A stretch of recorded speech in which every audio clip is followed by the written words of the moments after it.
All right, welcome to another stream. I'm doing something kind of interesting today. I'm actually going to use this to turn into a actual video. And today, so actually, what am I going to do? Hold on a second.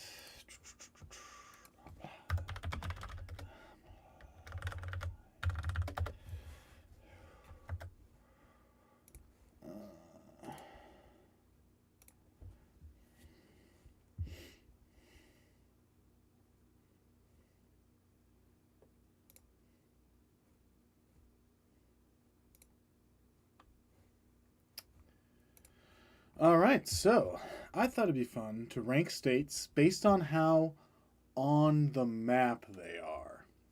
And what I mean by this is not like, wait, hold on a second. What I mean by this is not how good the states are, how much I like them, how much I may think how like the quality. This is not a qualitative list, but rather I'm ranking it based on effectively how on the map is this state. And by on the map, I don't mean geographically. What I mean is its relevance.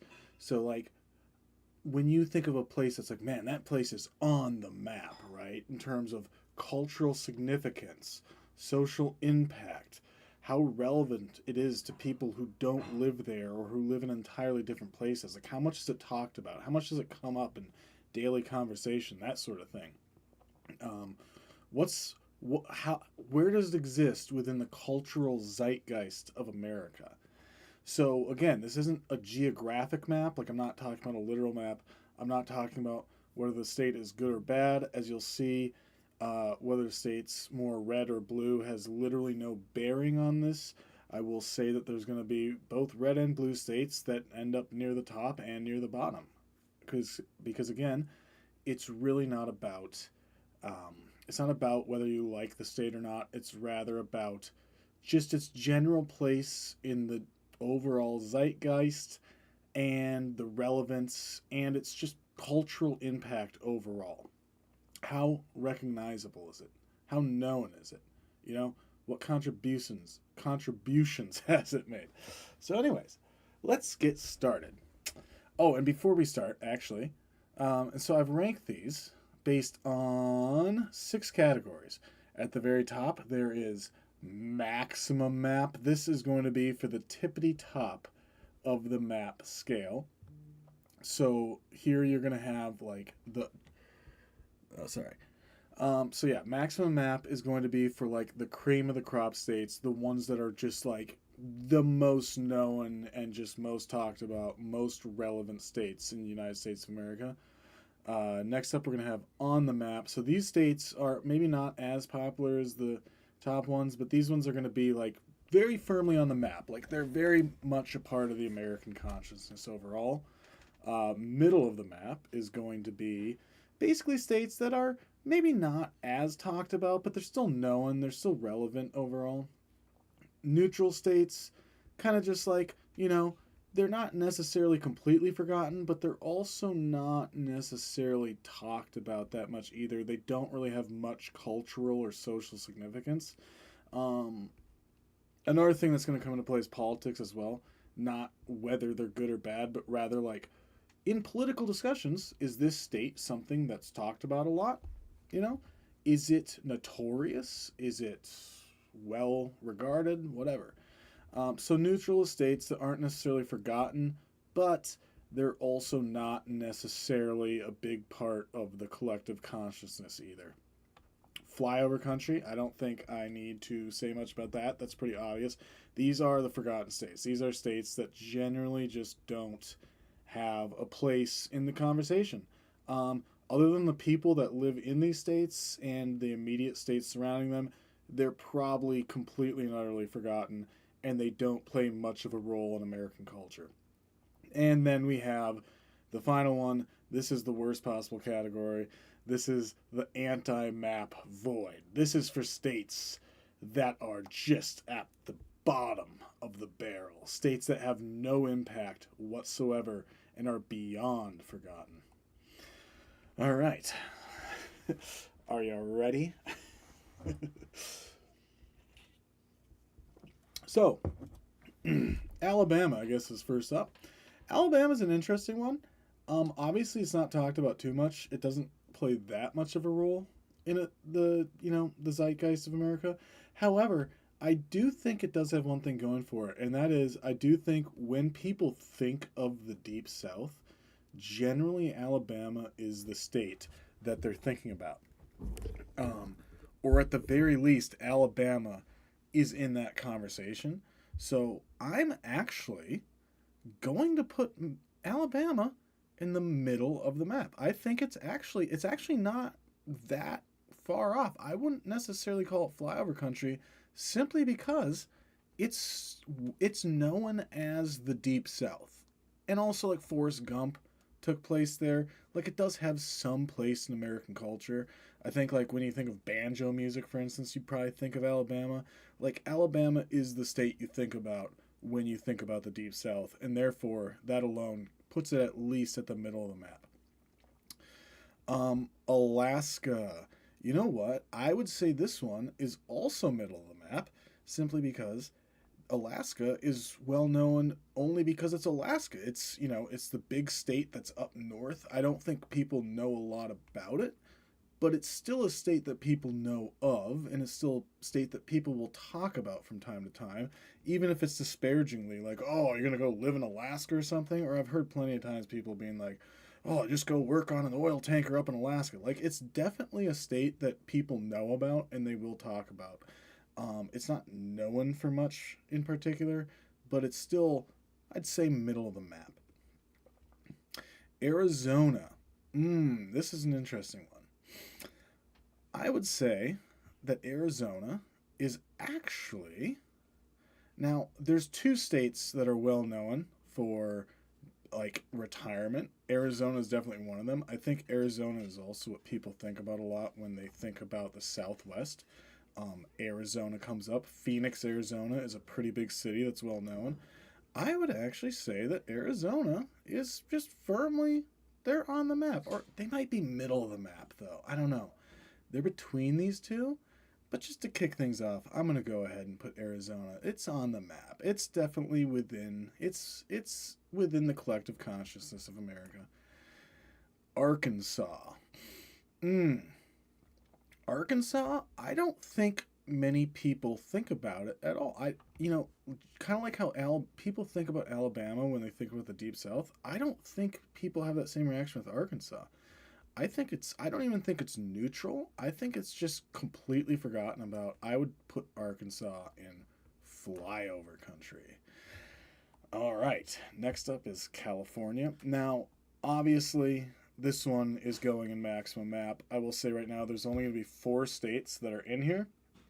Um, the reason California is here is, I think, should be obvious to everyone watching. I mean, you love it or hate it, it is definitely in the conversation. People talk about it all the time.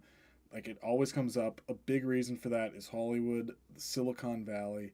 Um, Ultimately, I mean, the nature too. Like there's so many places like Yosemite.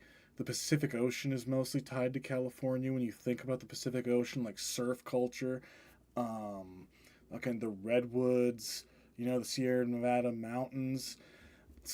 I think I already said this, but Silicon Valley is huge. Like all those big companies like Apple, those are all based out of Silicon Valley and the Bay. Speaking of the Bay, like the Golden Gate Bridge alone is such an iconic bridge that pretty much everyone knows of the Golden Gate Bridge. Like just the bridge alone is so firmly ingrained in like popular culture.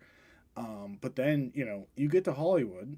Basically, the impact that Hollywood has had over American popular culture over the years, over time, has just undoubtedly and undeniably ingrained California into popular culture across the country, and if not across the world.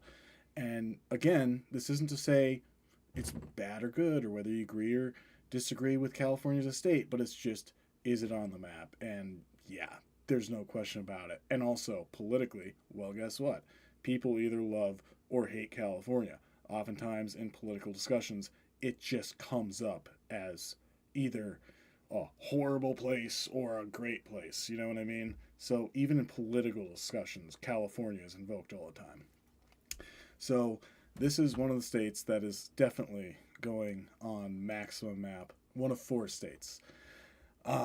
Colorado. Colorado, I think, is just firmly on the map. You know, you have Denver, you have the Rocky Mountains, you have the Broncos with John Elway. You know, I mean, I wouldn't say it's maximum map. It's not like one of the main places people think and talk about or is like in popular culture, but definitely people know about it. It's definitely in the collective consciousness. Connecticut. I would say Connecticut is neutral.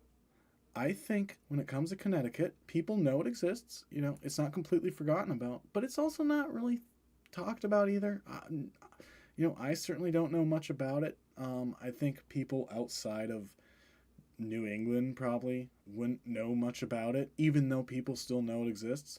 So I wouldn't go so far as to say it's flyover country, especially being in New England, but it's definitely not like on the map, you know? District of Columbia.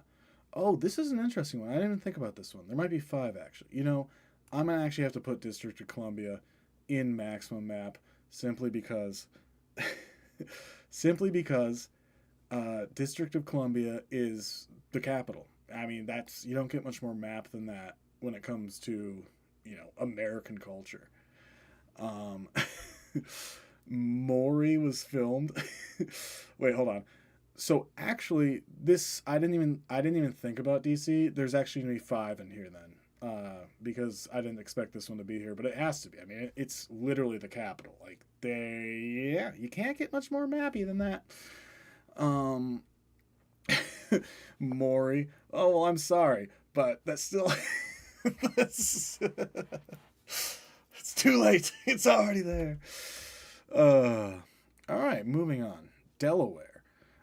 Delaware, I think, is another one that I just put in neutral. Again, like Connecticut, I don't think it's completely forgotten about. I wouldn't call it flyover country, but it's also not really on the map in a sense that it's like ingrained part of American culture. And again, I keep saying this, but the collective consciousness or the zeitgeist. Okay, Florida. Here we go. This is one of the states I was talking about. This goes right up to the top. Again, love it or hate it. It's kind of like California, where a lot of people love it and a lot of people hate it. But regardless, you cannot deny that it is a state that is on everyone's mind all the time. I mean, if nothing else, the Florida Man meme has made it legendary, right? Like it's a legendary state.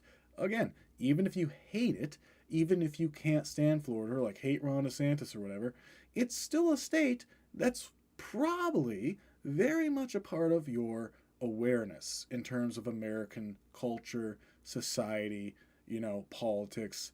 It has all of the resorts in Orlando. It's a huge retirement community. Miami is a huge, like one of the biggest cities in the U.S. There's no denying Florida's place.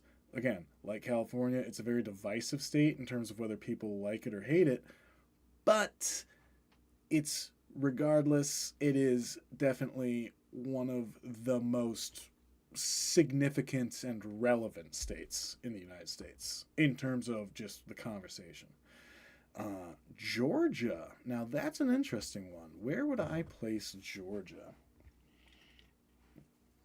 Oh yeah, Joe Biden is from Delaware. I didn't even think about that. I'd still say it's neutral though. Okay, so Georgia. Hmm. You know, I would. I think Georgia is pretty well known. I think it's talked about quite a bit, even out here on the West Coast. People still, it's part of people's consciousness. Like they're very aware of it. So I would actually put Georgia on the map. I think Georgia is on the map. I think Georgia is a state that is just, also Atlanta, huge city. Atlanta is a city that's very well known. Um, there is a big film presence there now, so it's starting to get up and up on that. And yeah, it's known for its peaches. It's known for its beaches. It's one of the key southern states, and I think that's what puts it firmly in this like A tier. That it is one of the most popular, just well known southern states. Like I said, when you think about the deep South, you think of Alabama. I think when you think of just the South overall, Georgia is one of the main states you think about. So that's why I'd put it up here. Hawaii, I think, is a very easy, just on the map, firm on the map. I think it's a little bit more well known and talked about than Alaska, just because it's one of the main vacation destinations. It's where Pearl Harbor happened, so like historically, it has a big place in the American consciousness because that was so insanely important for our country specifically in regards to World War II. And also, I think it has more notoriety because it's one of the two states that are not attached to the continental U.S. And so it's just a bit more like it's a bit more bold and it's a bit more um, obvious, I suppose you could say. I don't know if that's a good way to put it. Idaho. Mm. I don't think Idaho is flyover country, but it's definitely not really on the map. I would put Idaho right in neutral. Idaho is a state that I think more people in the West think about. I don't know that many people think about it outside the West. It doesn't really have that much like it doesn't really have that much contribution to American culture. It does have beautiful nature, but there's no like show-stopping nature or like a national park that everyone wants to go to or anything like that. But it's also not flyover country either. Um, Illinois, Illinois, I would say would be flyover country. It would be, except for one thing, and that is Chicago. Now, Chicago is such a like, hugely important city to the United States that city alone brings Illinois up to on the map status. Like, there's just no way around it. Chicago is one of the most important cities in the United States, if not the world. It is, like, just, it's so within the public consciousness that there's no denying it. And you know that because, again, Illinois would literally be flyover country. Like, what else is there in Illinois? I have no idea, and chances are neither do you unless you live there or have family there. But Chicago alone brings it up to on the map. Indiana. Indiana, I would say, is middle of the map, I'd probably say. I think it got a little more notoriety with Parks and Recreation. I don't think people know too much about it, but it's also not a state that's like completely forgotten, if that makes any sense. There's Indianapolis. They do have Indianapolis. They have the Indy 500, but that doesn't necessarily mean that it's going to be on the map. I still won't put it there, but it's also not as low as a lot of the other Midwestern states. I hear the cat meowing. Oh, we're getting to Iowa next. Okay, hold on. I'm gonna let this cat in here. Hold on. All right, fine. Come on in. Come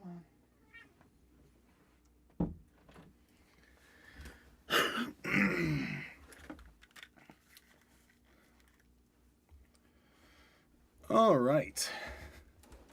Next up, we have Iowa. This is an easy one. This goes right into flyover country. There's really nothing there. It's probably one of the most boring states. It has almost no cultural like contributions whatsoever. There's nothing of note there. Even driving through the state's one of the most boring things on earth. Like I think when you think of flyover country, Iowa is like the definition of flyover country. And speaking of, I hate to do it, but Kansas is right there next to it. Kansas, again, is just one of those plain states that's pretty much just forgotten about. And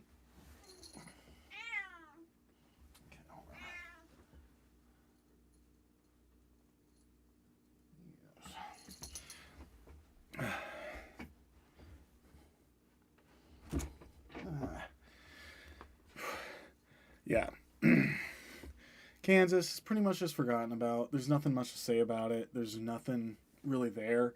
I think the most noteworthy thing I can think about it is that that's where the show Supernatural originated in. No, sorry. Same thing with Kentucky. Again, I think Kentucky's in the same exact boat as Kansas. Not really anything of note there. The only thing I know about it is Kentucky bourbon whiskey, which I don't think that's anything. Um, Kentucky is just another state that's kind of just forgotten about. And stop meowing, please. Oh, God damn it. Yeah, so Kentucky, I think with Kansas, I don't think they're as flyover as Iowa, but again, they definitely belong here anyways. Louisiana, Louisiana has New Orleans. So Louisiana, I don't know if I'd put it in the middle of the map or I'd say it's on the map. There is so much popular culture that comes out of Louisiana. So much like the Cajuns, New Orleans, Mardi Gras. Like Louisiana has a huge place in American culture. It really is just on the map. There's no way around it. Maine, Maine, I would say is middle of the map. Yeah, I would say it's middle of the map. I don't think it's on the map necessarily, but it's definitely not neutral either. I think people do know about it. They do think about it sometimes. It does have some place in the American consciousness. That's about all I'd say about that. Maryland, I would say Maryland's probably neutral. Um, yeah, I would say Maryland's probably neutral. I don't know. I would maybe put it on middle of the map, but I don't think so. I think Maryland is completely overshadowed by DC. And other than DC, I don't think many people know much about Maryland, but they at least know of it because of DC. Massachusetts is an interesting one because I would probably put Massachusetts in the middle of the map, except I'm going to put it on the map. I'm going to put it firmly on the map for two reasons: Boston and Harvard University and the New England Patriots. Even though Massachusetts itself isn't that well known, like just as a state, I think it kind of falls into the same category as Illinois, where because Chicago was such a huge deal, that Illinois itself just gets brought onto the map. I think the same thing with Massachusetts. You just have so many things that are so integral to American consciousness, to culture, to just like our general culture. Yeah, again, Harvard University. It's probably the most well-known university in all of America, easily. Boston is one of the most well-known cities. The Patriots, probably the most well-known football team. Like, there's so many like things that just form the heart of New England that Massachusetts have that it automatically just puts it on the map. Um, Michigan. Michigan, I would probably put as neutral. I don't necessarily think it's flyover country, but it's definitely not on the map either. I think it's just neutral. It does have Detroit, so it is known for that. Although Detroit is such a former, it's like a shadow of its former self, so I don't know if I could put it any higher. Mm. Minnesota, that's in the anti-map void. Mississippi.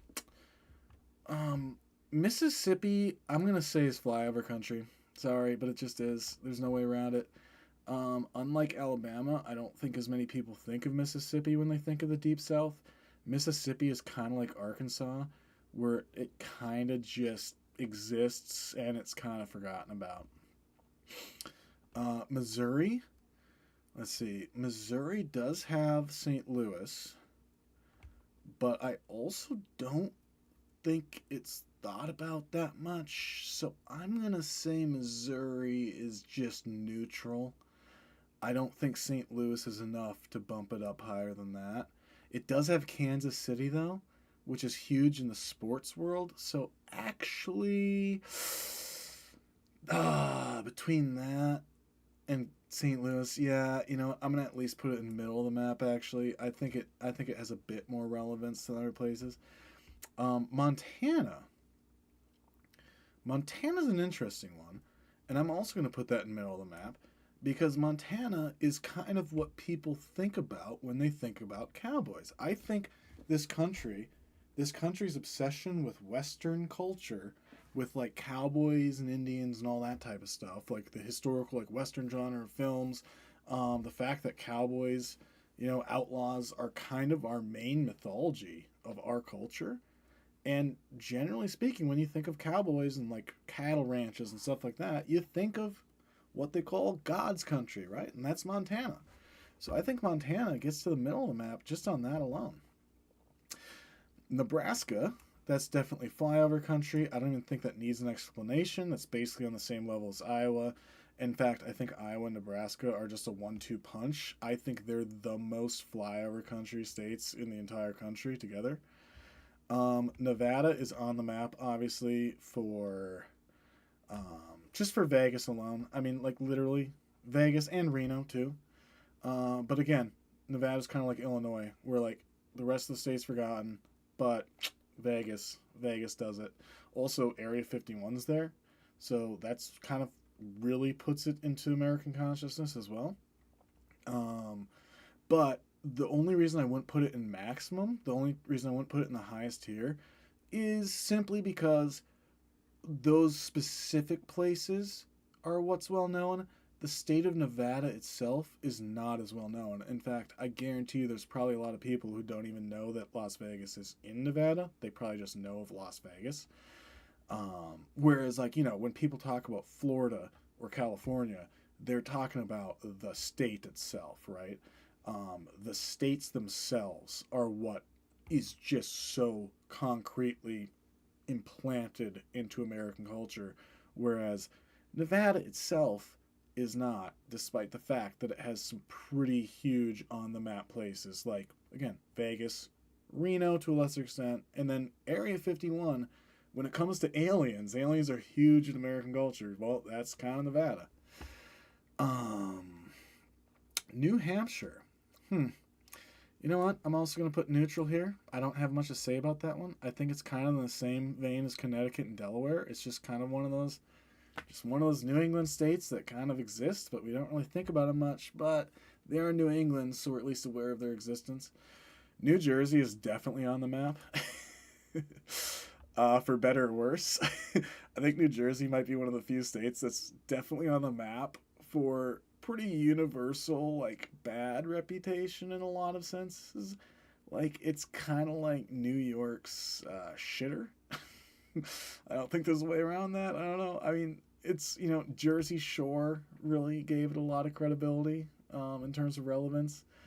But it definitely has a reputation, for better or worse. You know what I mean? And that reputation precedes it, and that's why, love it or hate it, it's definitely on the map. New Mexico. Okay, this is an interesting one. I think New Mexico gained a little bit more of a map status after Breaking Bad.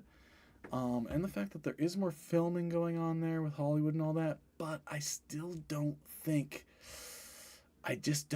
it's really that known about, other than people who live right around it. And for that, I think, I don't know, this one's a hard one.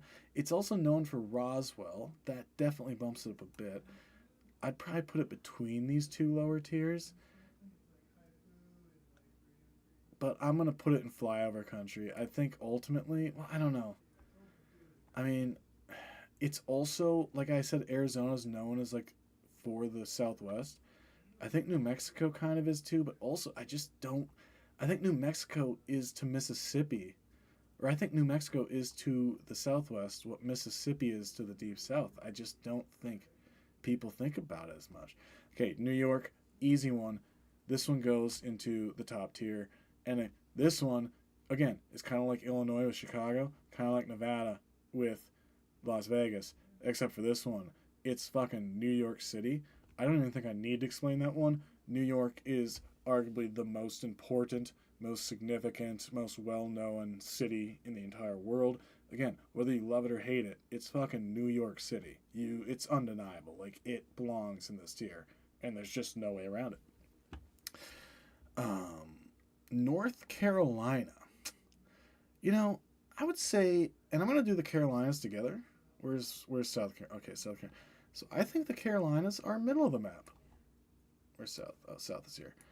I don't think they're necessarily like they're not super on the map, like they're not super talked about, but they're definitely known, you know. And I wouldn't say they're like neutral either. I wouldn't say they're just kind of like there. Like people still do talk about them. They're like a vacation destination. They do come up in conversation when you're talking about the South. They're kind of like Georgia, except not as popular, I think. North Dakota, definitely flyover country. Again, I don't think I need to explain this one. I think North Dakota might be one of the most forgettable places on Earth, or in the United States at least. I don't think anyone outside of North Dakota even registers that it exists. It is definitely flyover country. Ohio. Hmm. I do think Cleveland comes up as kind of like the butt of jokes in a lot of TV shows, but I don't know if that's enough to put it on the map. I think Cleveland would more be just a neutral at the end of the day. Not Cleveland, sorry, Ohio. Yeah, I don't think it's flyover country, but it's definitely not like on the map. Um, Same with Oklahoma. I Oklahoma would definitely be between flyover and neutral. Man, I don't know. You know what? I'm gonna put it in neutral. I think it is a bit above, bit more well known. I mean, like there's tornadoes there. Oklahoma kind of exists like by Texas, and that gives it a bit more credit, I suppose. I'm gonna put it there. Oregon. I'm gonna put Oregon in the middle of the map. I think it's definitely a bit more well known, especially because of Portland. Again, love it or hate it. But it's definitely I wouldn't put it like on the map, so to speak. Pennsylvania, I'm also gonna put as neutral.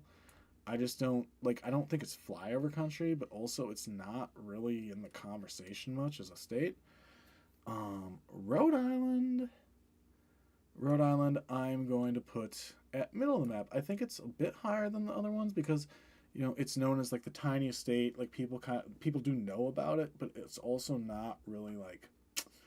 It's definitely not that ingrained in American culture. Um, South Dakota, I'm gonna put as neutral. I think people know like Mount Rushmore and the Black Hills, like Badlands, but that's about it. So it's not like on the map, but I wouldn't call it flyover country either.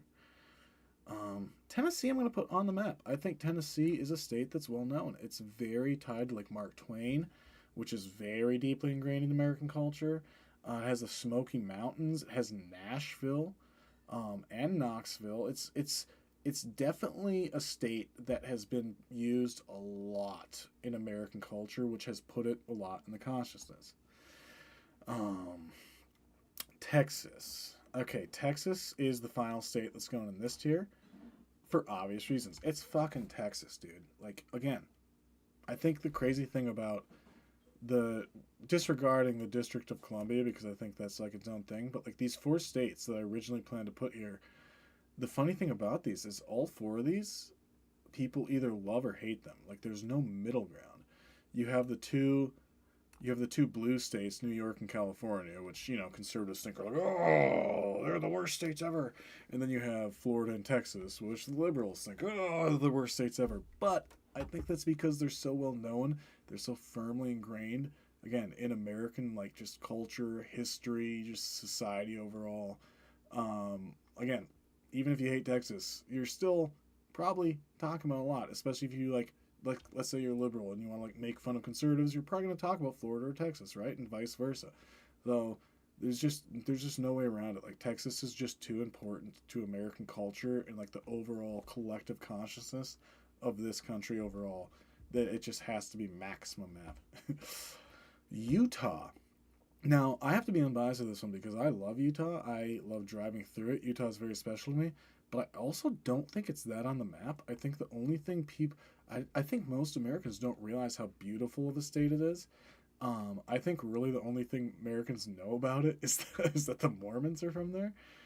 And so I think this would be between neutral and middle. I'm going to put it middle because I think because of the Mormons, it does have more notoriety than it would otherwise. And I think because of that, it's not like completely forgotten. So I'm going to put it there. Vermont, just like a lot of the other New England states, I think just goes right in neutral. I don't really know what else to say about it. Um, Virginia, that's an interesting one. What would I do with Virginia? I'm not sure what to do with this one. I think Virginia would probably be neutral. I think it'd probably be neutral. I don't think I don't think it's well known, and it's not really forgotten either. It's just kind of there. And then Washington, I'm going to put Washington right next to Oregon. I think those states are like the Carolinas. I think Washington and Oregon are a package deal. I think they're just middle of the map firm. West Virginia, I'm also going to put neutral. Again, I don't think it's like, I mean, there is coal mining. That's probably the only thing it's known for, really. Wisconsin. I am going to actually do something crazy. I want to put Wisconsin on the map. I think Wisconsin.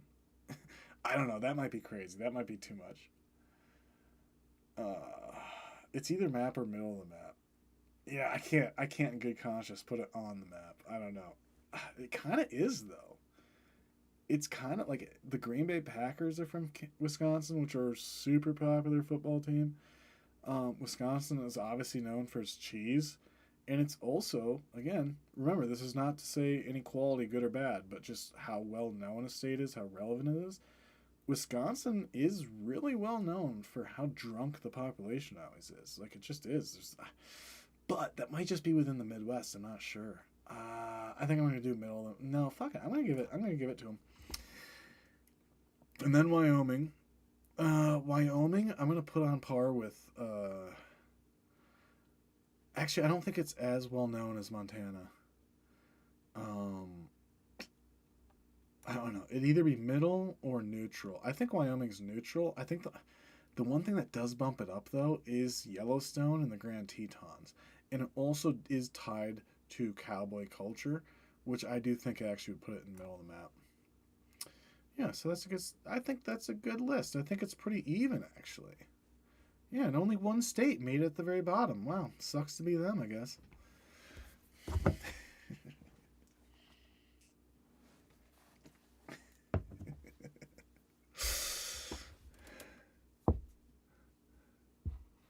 I think it's a good list. I don't know if I'd keep Wisconsin there, but I'm going to for the sake of the video.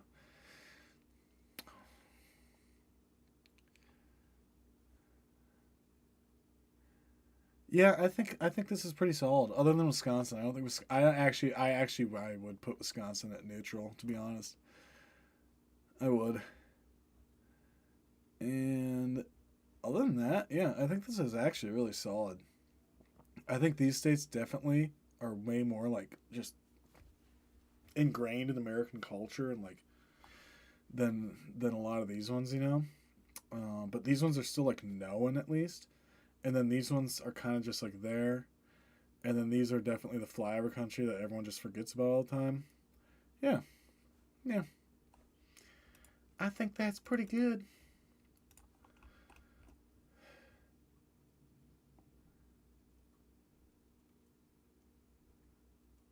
Yeah. All right, I'm gonna start. All right, I did my tier list, and now I am going to react to videos while I draw. That was fun. Oops. That was some fun. And I'm just gonna pull this later and then like edit that into an actual YouTube video, basically. That's why I was kind of like repeating things sometimes if I like messed up on them.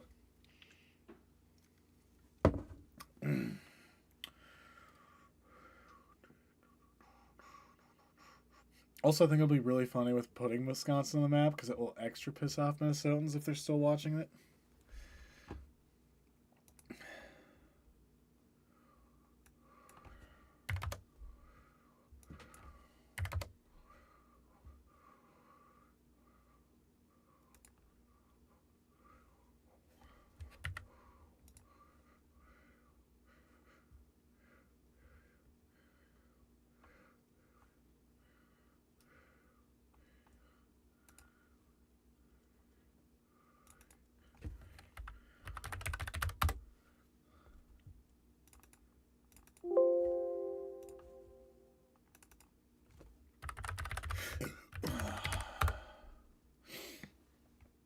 All right.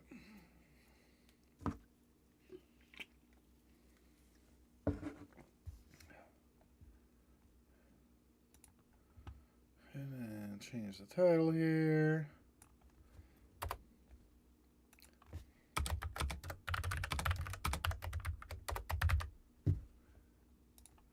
What should I draw?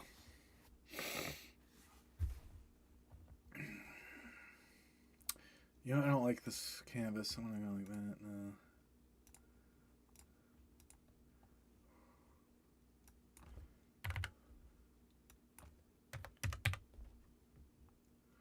What should I draw today?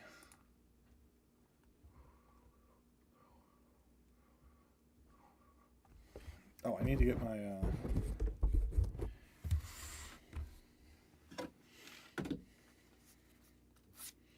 my tablet.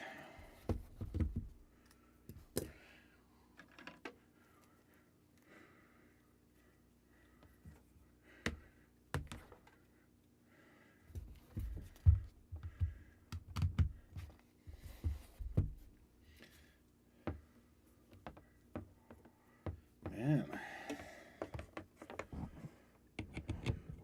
Drawn Intamin? I don't know, that'd be hard to draw. Like, there's not much like going on there, just like tubes.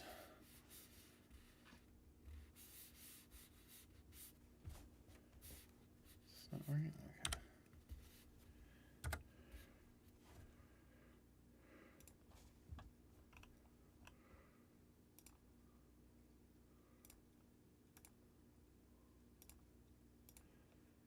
Let's see. Hard round pressure opacity.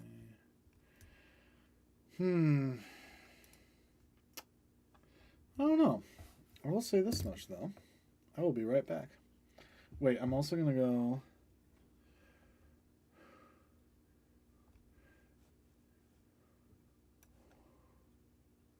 A flume? I could. I was saying more of like a figure though, of some kind. Like a. Alright, here's where the police reactions will be. So put that like right here, maybe. Maybe like, I don't know where to put my face.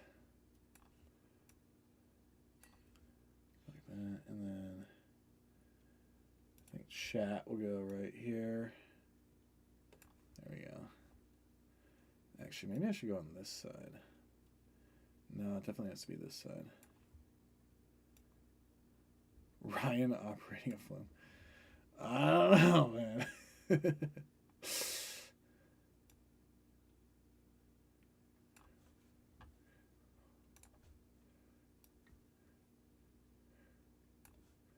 Until Karen has temper tantrum during arrest.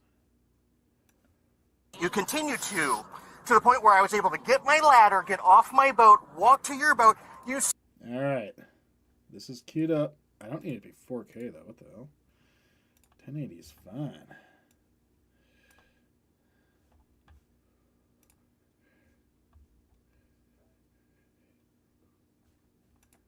I watched the Should I just draw like a monster or something? What kind of monster should I draw though? Start. Oh, I did.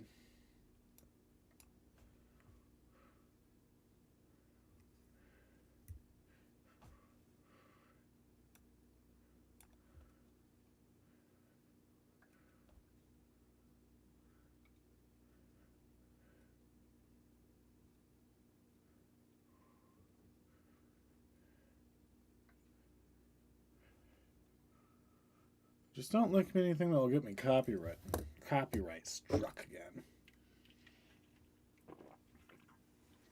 All right. I actually oh yeah, I know. I actually have to go to the bathroom before I start this though. I'll be honest. So, I'll be right back. If anyone comes in here, just be like, "Hey, he's going to be right back."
All right. I kind of actually want to draw a human, I think. Or I want to, like, get back to, like,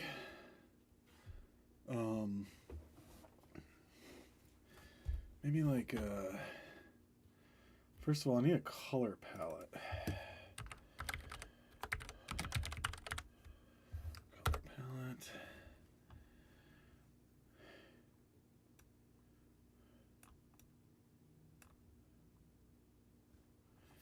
Yeah, maybe something like this.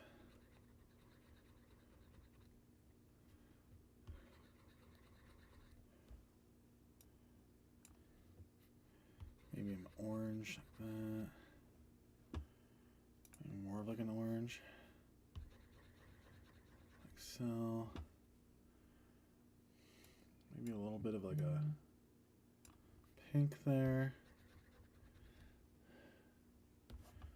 Like a lighter pink.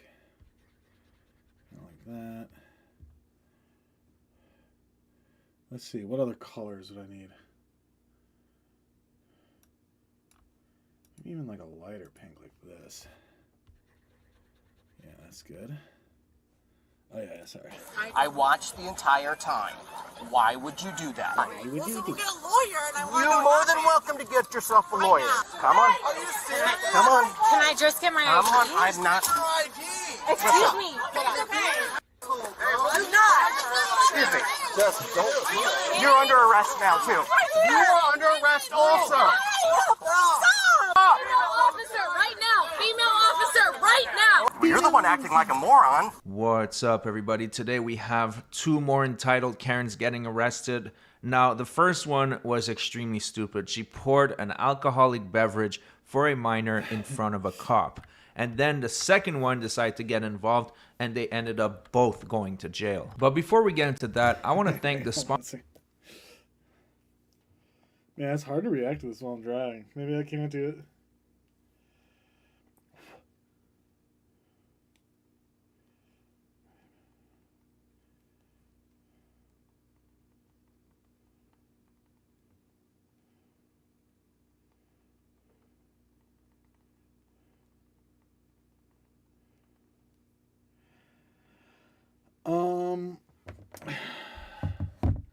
I think I'm just gonna do like a Sponsor of today's video, Aura. Body stuff. Aura is the best deal in cybersecurity. So, like- Recently, I was looking at my credit card statement and I realized that I was paying over $200 a year just for an antivirus and a VPN. With Aura, not only am I getting those services, but I'm also getting an identity and credit monitoring, a password manager, a home title monitoring, and a data broker. How old are you? 25. You're 25. How old are those three girls? I don't know. I just hopped on a boat with them. How old do you think they are? I'm younger than 21. Okay, then why would you pour them a cocktail? I'm And not pouring them you out. actually did. You poured it into the green Solo cup, This and is then mine. no, you poured it into the green Solo cup, and then you handed it to the girl in the black bikini. I watched the entire time. Why would you do that? I did not do that. Okay, why would you do that? Okay, it's in the cup holder when they saw me spin around. So my question to you again is, I watched you pour from the Tito's bottle into the green Solo cup. And Hold hold on, it in the cup. hold the green Solo cup that you handed to the girl in the black. Why would you do that? I did not pour. Yes, you did. Why would you do that? I only poured this No, in you this didn't. cup. No, you didn't. Why would you do that? Yes, I did. Why would you do that? I didn't. You did. So go grab your ID, and you're under arrest for possession of alcohol and Under provide. arrest? Yes, for providing a minor alcohol. I did so, not yeah, even you do did. that. I'm not blind. I watched you Do you do have it. it on videotape? Go get your license before Do I you have put it on you. videotape? Go get your license for the Why last would you do time. Maggie, relax. Are you serious? Yes. Wait, what happened, sir? Go away. Go get your ID. why would you do it? You're gonna give her a ticket, Yes. but you can't arrest her. Yes, I can. You can, but don't do I that. can. We're just having That's fun. I don't care. What happened? I don't wanna need. know what I don't happened. need your help. Go get your ID. Excuse me, that's You- my daughter. And I you know don't what happened. care who she is. She's over the age of 18. She can talk to you after I'm done. Well, so we'll get a lawyer. this And I guy's want You're such a- more than welcome to get yourself a lawyer. Is this the cop Go from the get last one. video? What happened? None of your business. Like that? Yes, Karen, you should hire a lawyer because the crime that your daughter just committed in front of a cop is not a joke. Believe it or not, for penalties for providing alcohol to a minor in Florida, she's facing up to 60 days in jail and $500 in fines. Now, this is Florida. It's not quite as it bad should as be. California, but if she were to take it humbly and not make the situation worse, she would probably get a slap on the wrist. But of course, this is a Karen we're dealing with, and she's going to make her situation 10 times worse. She gave underage alcohol. Who? I don't know. Something I just overheard. I'm not here to argue with you, and I'm not here to Why fight not? with I you. just want to know what's happening. She provided alcohol to 3 minors. Why would you do that? How do you know she's underage? Do you know she's underage? You don't think those 3 girls are underage? I can think that. Okay. Would you like me to prove it? What if she's not? Young lady in the black. How old are you? Yes. There we go. She's 15. It's California? See, I'm missing.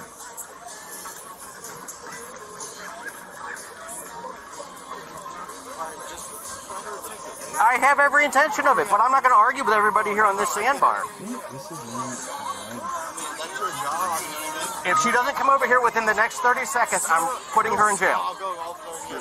Hurry up.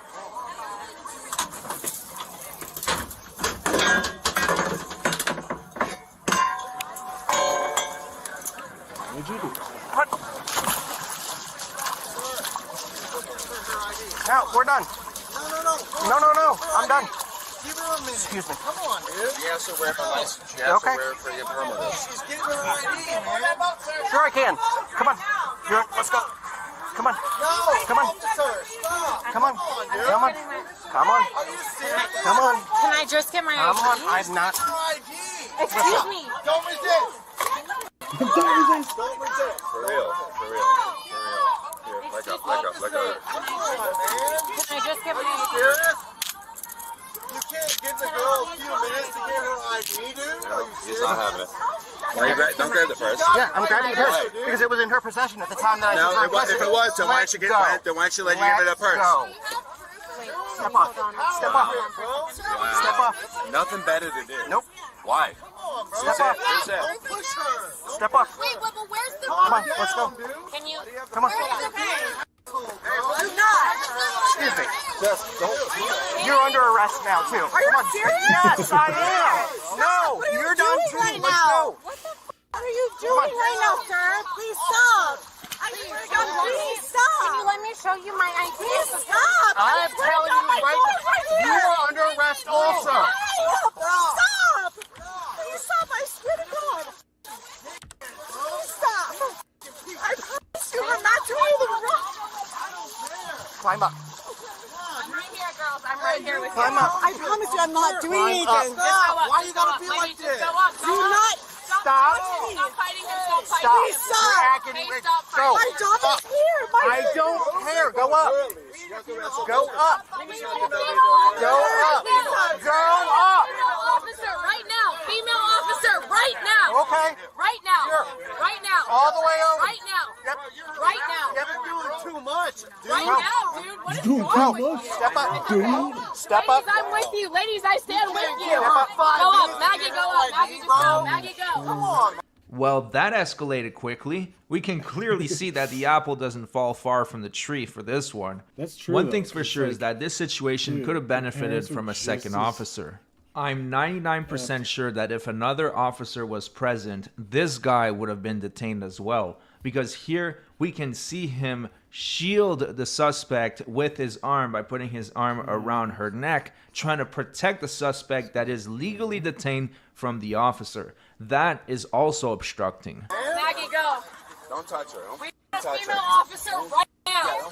A female officer right now. Just stay up Go there. Stay up. up there. Stay up there. Go Just up. stay. Baby girl, just stay. Go up. Female officer right Go now. up. Right now. Don't touch Go her. up. No, female officer. All the way over. I All the wanna way be over. alone with them. I wanna All be the way alone over. with them. Call your captain, bro. I'm a woman. I'm a woman. All the way back to the boat. On the boat. Bro. All the way to the back of the boat. You guys are on tape, right?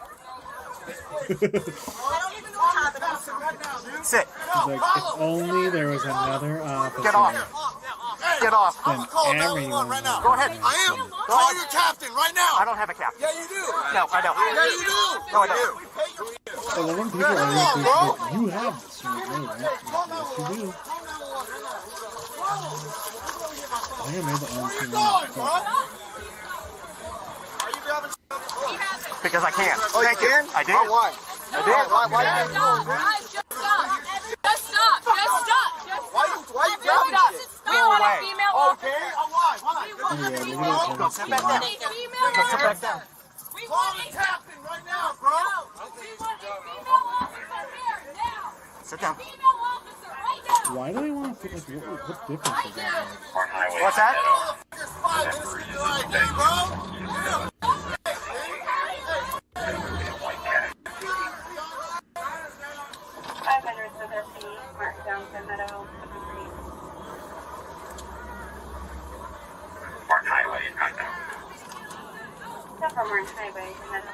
Stay there.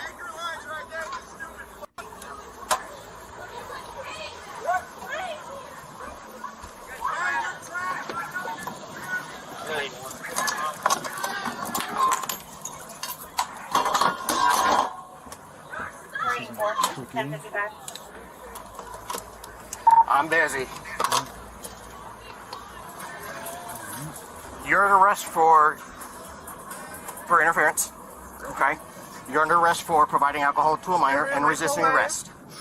And you're also under arrest for resisting arrest. I'm sorry. And escape. And escape. Because when I put you on the boat, you jumped off and tried to hide.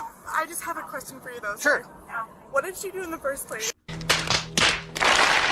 Are you serious? You decide to This interfere YouTuber is in such the a investigation pro, and go batshit crazy, and you didn't even Okay. know what the hell she did in the first place? voice. You really can't make this shit up. You provided alcohol to a minor. But I didn't. You did.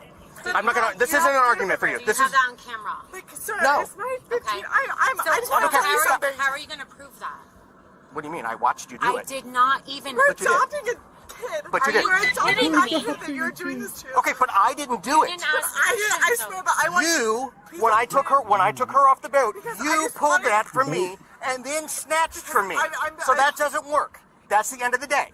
You're right. Okay? That's the end of the day. But I have a question It's a for simple you. ticket, and you would have been on But I your have a way. question for But you. you want to exacerbate But I that have a situation. question. There is no questioning. I know. Okay? You want to exacerbate. You want to deny. You don't want to come back to the boat. Guess what? I don't Listen. care what any of those people Can think. I ask you one question? Okay? So here's the deal. You saw. Listen. Yes, I Can saw speak? you. Can I speak? Yes. I was going to get my ID. No, you were procrastinating, and I actually sent somebody over to get there. He told you to come in and get your boat. Come bring your ID. I was going You to get my continued. ID. You continued to the point where I was able to get my ladder, get off my boat, walk to your boat. You still weren't in your bag. Did you not hear me asking her where she put my purse? So- I don't know where I put my. I had the purse. She put her purse. I had her purse in my bag. I don't know where she put my purse. Okay. So all it took me was if you could not bear 5 minutes. No, it was for my me to fault. get I my had her ID. Okay, it doesn't matter. No, but I'm It doesn't telling you matter. something. When I tell you that you're under arrest and I put handcuffs on you, you don't get to keep pulling away. You don't get to keep fighting me. You don't get to do that. Well, I've never been under arrest, so I don't know. Well, what do you think would happen when handcuffs I are put on you? understand, but you Does asked that me- mean you- does that mean listen, that I get listen. to go play Can and you- run can you let around? me talk 1 second? No. Listen. You asked me to get my ID. Yes. Okay? I was getting you my ID, and then you came over to the boat. Yes. You didn't let me provide you my ID. You were given ample opportunity to get it. You decided that you were going to argue with everyone there and try to plead your case. So here's the deal. Okay, So you're under listen, arrest. listen. Here, this is the end of the problem. All right. As soon as my partner gets over here, I'm going to get life jackets on you, and we're going to the gym. Okay. Okay? Everybody understands that. Okay. I don't understand what she did wrong. I don't understand. Well, what do you think she did wrong? I don't know. I didn't do anything. Okay. And I feel like you're being super unfair by not letting us talk. You can talk all day long. I'm not stopping you from talking. I've already explained it to you. My 6-year-old right there watching me, but I didn't. What did? Well, you're the one acting like a moron. I need a set of cuffs. No, please. And then there's some real angry people down there for you. Do you have proof of that, though? Of what? Send me a new video. I don't told me Yeah, I not to watched. ask you a question. I watched. dude, I you didn't should do send me a video anything. You of, did. No, I did not. But you did. You should send me that type of video that you were watching the other day, like the room type thing. So rainforest cafe. Huh. I didn't look at what that was.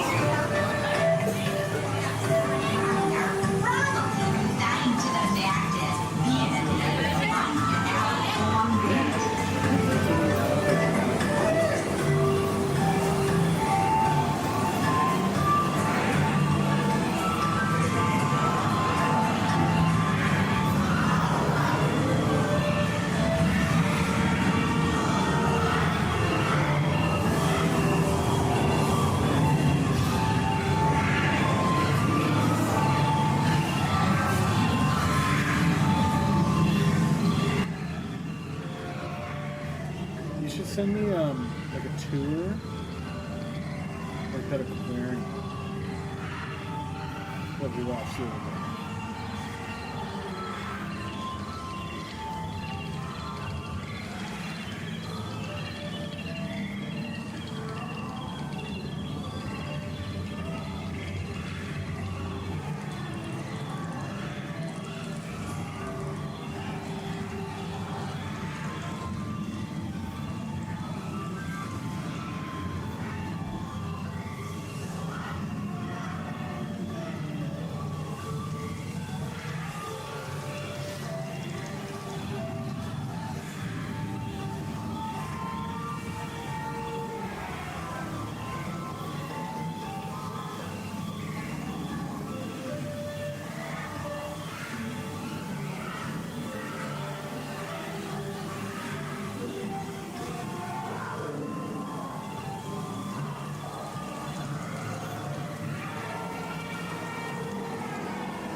This is just for you.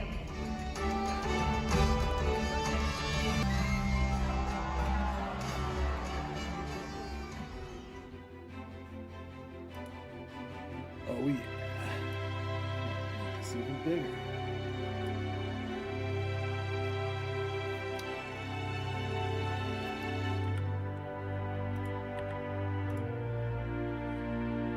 I don't know about this. It's too tall. I'm a very tall, lanky person.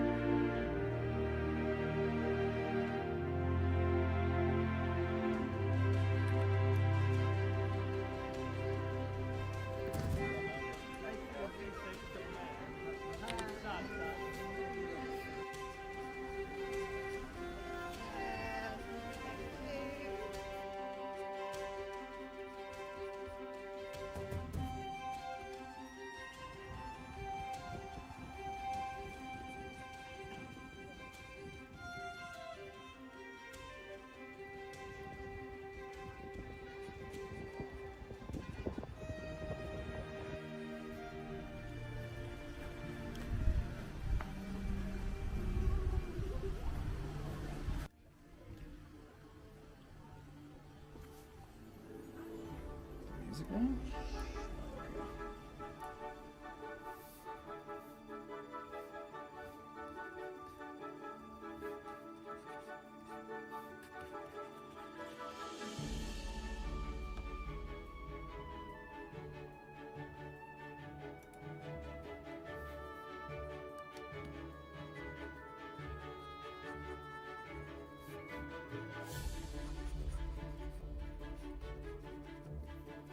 Let me see what I have there. I think the midsection's a bit too long. But it's not terrible. I think this shoulder's really nice though. 4 more.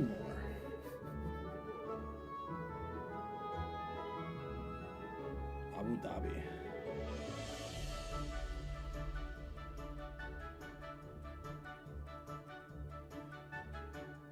I wonder what channels. Oh, Feel Good Adventures. Okay, I shouldn't get copyright stricken for this.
What'd you send now? Meet the deadliest class. Ooh. Oh, but this is PBS. This little female is known to researchers as Gyra. She's tiny, weighing a mere 2 pounds, 200 times less than a lion.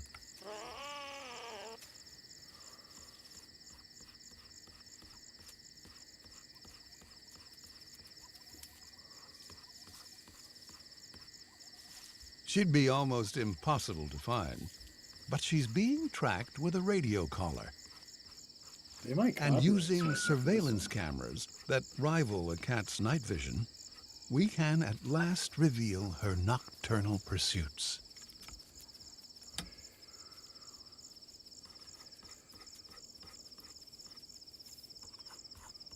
She can walk 20 miles a night in search of food, the farthest recorded for any small cat.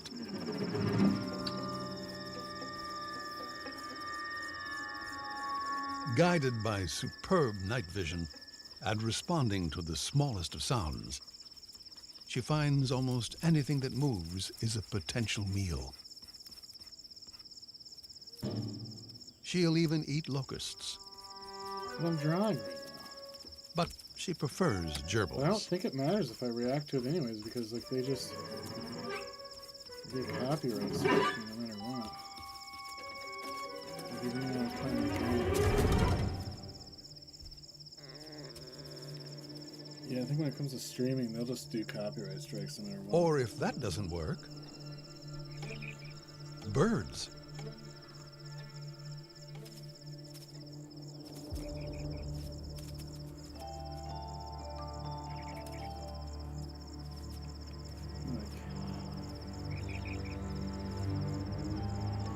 Yeah, this is like an official thing. I think they might get me for this one.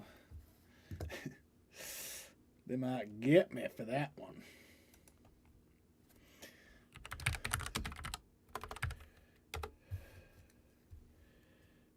All right.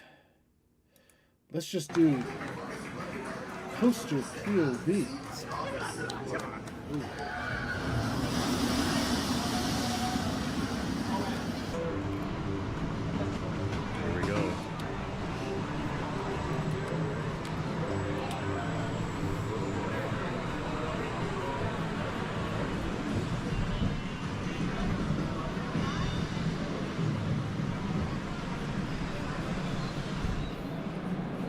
Bounce a little bit.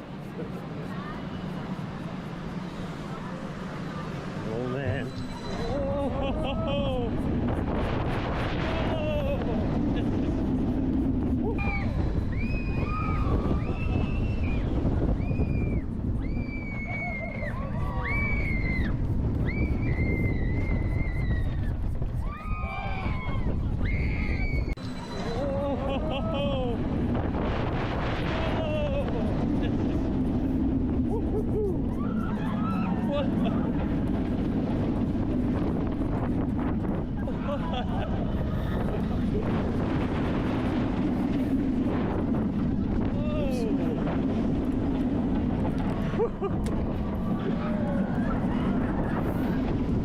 I do want to go on this coaster.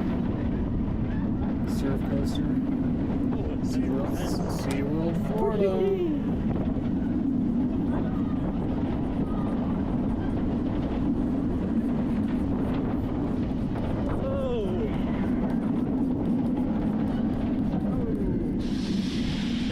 Oh man, that is wild. SeaWorld, Florida. Too crazy. Got it. Felt nothing like that before on any other ride. It's so surprising. It'd be the worst feeling if I hit stop, but it said stop recording. Yeah, you're gonna see him in your video. Hopefully there's no like weird feet people down. that are like They're like, I loved it. Yeah, it was fun. Thanks for riding. Yeah, thank you.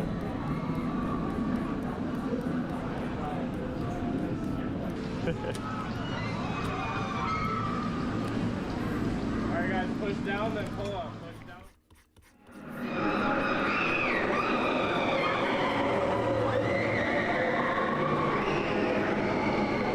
Users, prepare to be digitized into the world of Tron.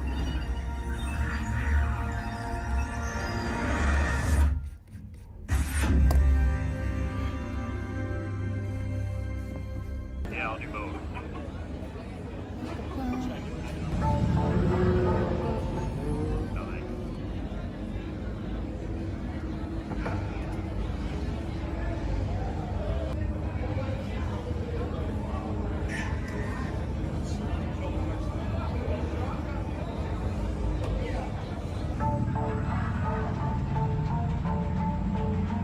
Prepare for Team Blue's life cycle run upload sequence.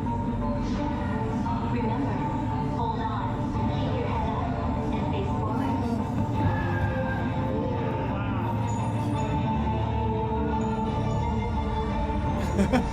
You were actually right. Oh, did you mean for trauma? Because you actually weren't like that.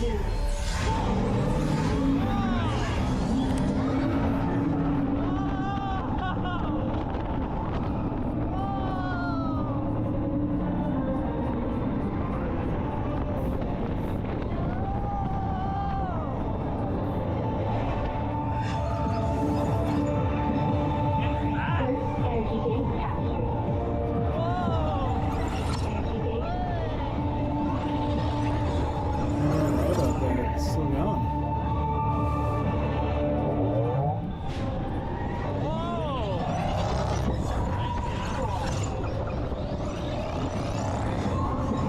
Bow captured.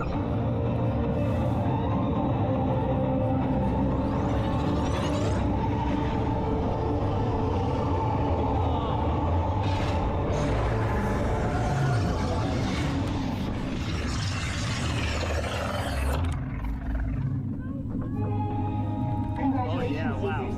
A championship for pilots and victory for Team Blue. It's so cool.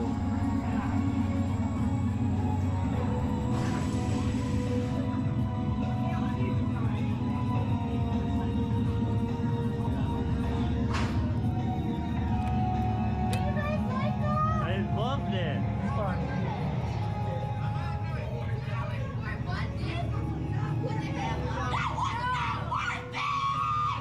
Jeez, who is that screaming?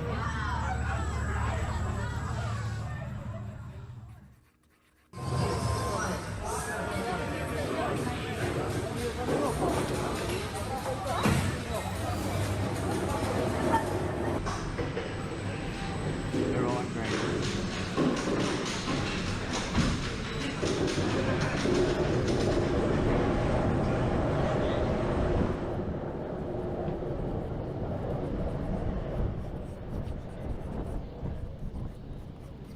right there, look.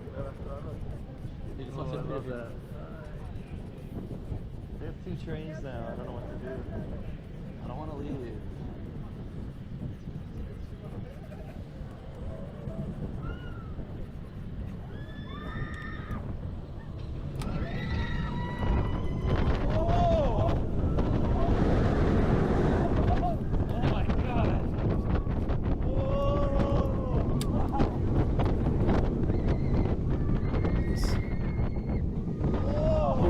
Is this Floss? No, this is, what coaster is this? Is this Energylandia? I think this might be Hyperion at Energylandia. I think. It is! Wow.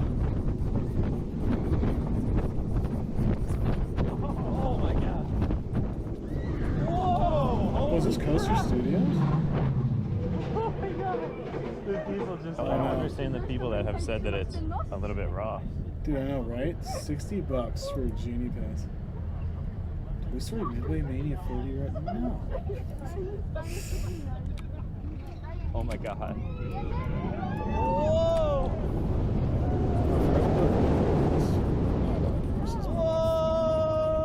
I'm trying to practice with different colorations.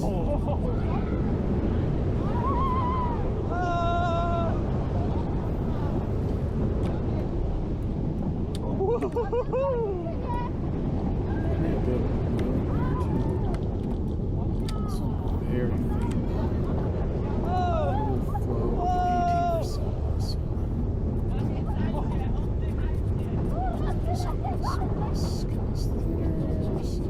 Oh my god. Whoa! It sounds like Coaster Studios, but I don't think it is. It's really, really good. Wow. I think there's thinner skin abs too, so it'd be more blue light coming through there.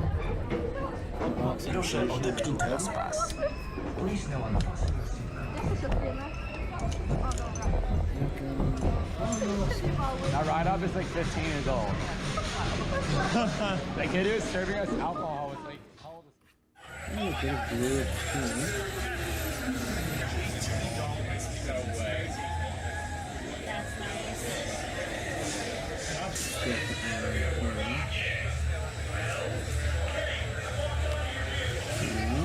Oh, definitely some blue here. What is this? Guardians of the Galaxy?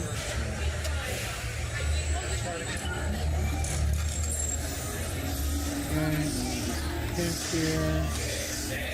Over the blue.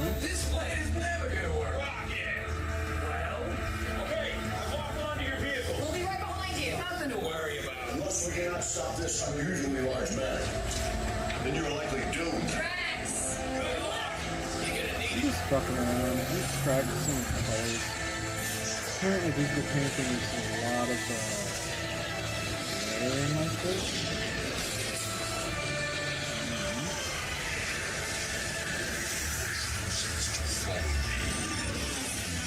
I got a bit too hard.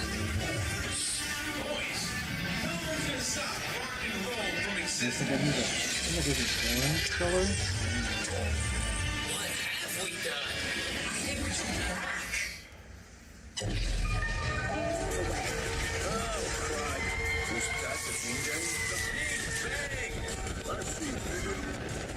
Generator. Should be one of darker parts of it.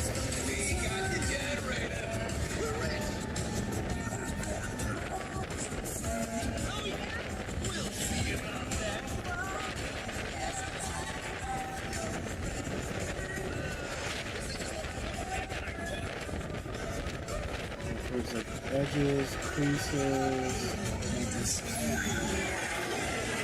We did that all the time. Rocket, anytime.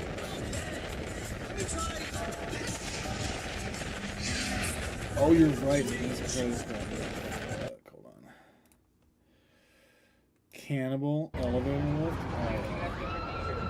Oh yeah. Oh my god.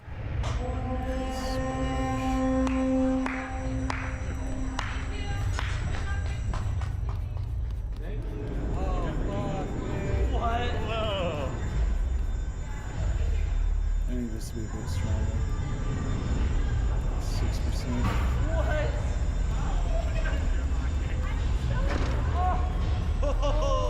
Oh wow! I didn't know it was a double lift. Yeah, look at that. Oh, this is, holy crap! It flies. That's all just blending together.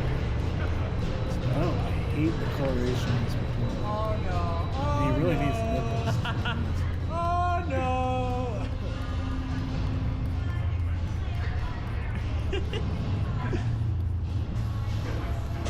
Yeah, I'm not too good at this yet. I definitely need to keep watching the little like thing I bought on Udemy years ago.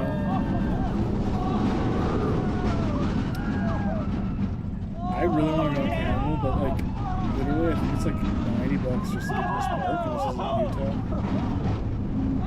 But this looks like such a good restaurant.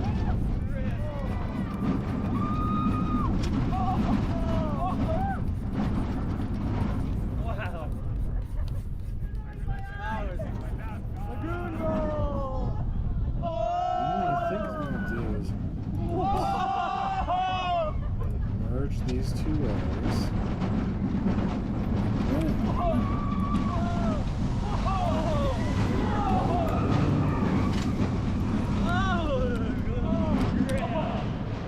That was good. That's really good.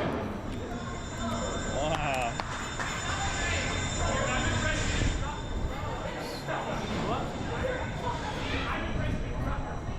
Oh, I always hold it. That drop is that, dude, the Heartline, the lagoon roll thing is crazy. That's really good. Holy crap. Is that a tap? I don't know about that yet, but it's good. It's better than any Eurofighter for sure. Get rid of this line here.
This needs to just be holy crap.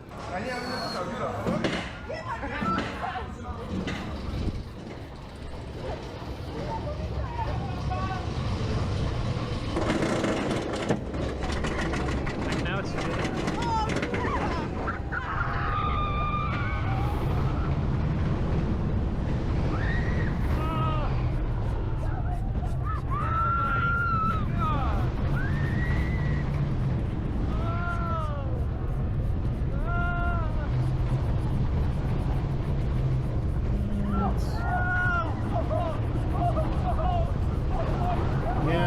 definitely need more training in this.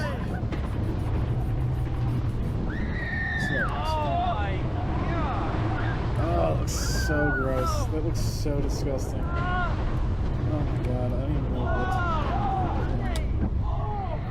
Oh, I was like, I'm gonna throw away this entire thing. oh my god.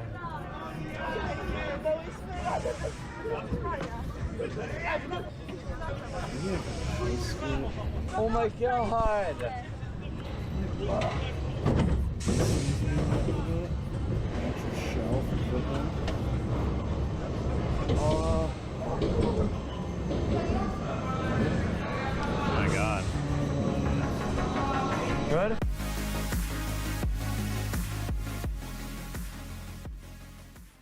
They're going to like to the shitty parts.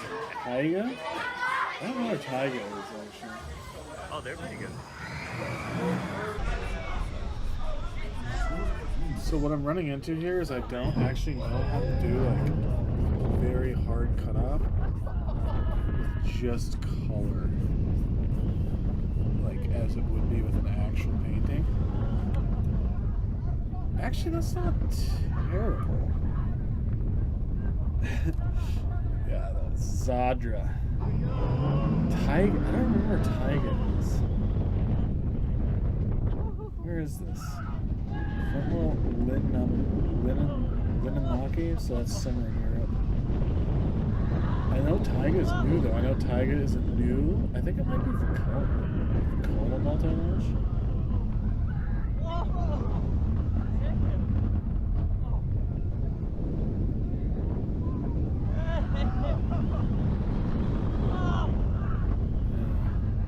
This one looks pretty sweet. I know Coaster Studios rode this like a few months ago. Really good. It was better than yesterday. I do, yeah. I think it is. Oh, Ride to Happiness is supposed to be with one of the cruises. Alright, how the fuck did I... This is so frustrating. But you know what it is? It's because I need to learn. I'm getting frustrated with myself for no reason. I love going sideways. So let's go a bit brighter. Let's unite with you. Oh yes, we have music. I just want this ledge to look like this. That's all I want.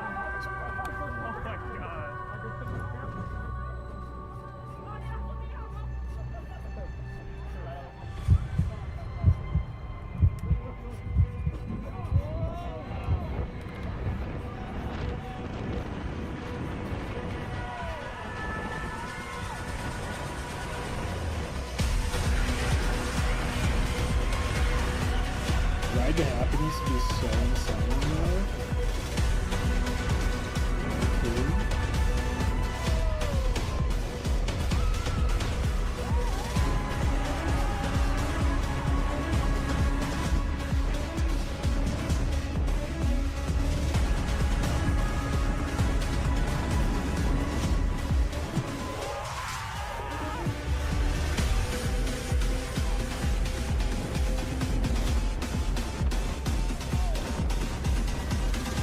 What this song copyright striking?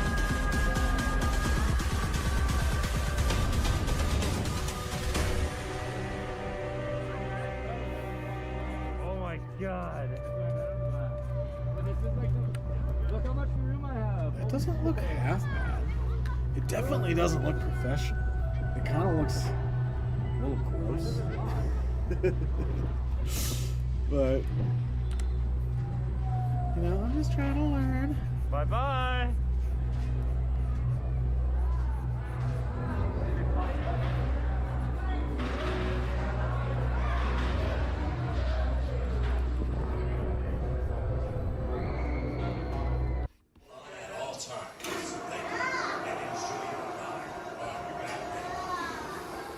What is this? Batwing?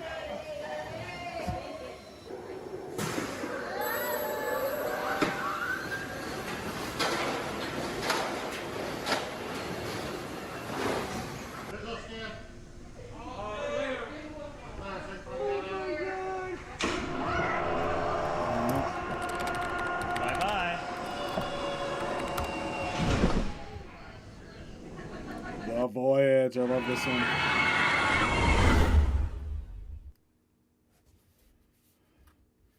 No, I don't think that would, because I think it's a custom soundtrack. Oh, yeah. It's like Orion.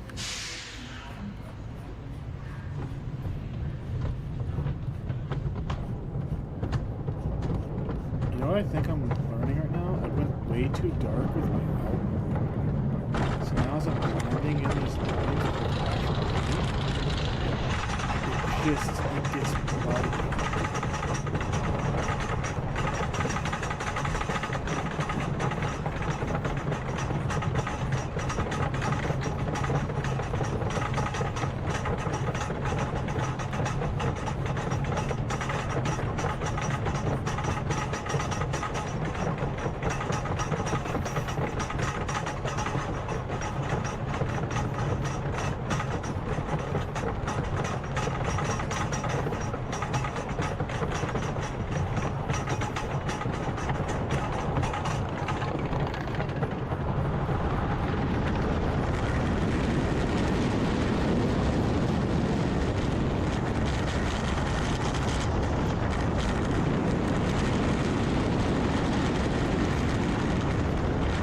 Actually, that doesn't look terrible. This is like the first time I've tried this. Oh, this one looks so good.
All coasters at Holiday World? Thunderhead. Ooh, a flume. Here you go. A flume action. I have no idea what flume this is.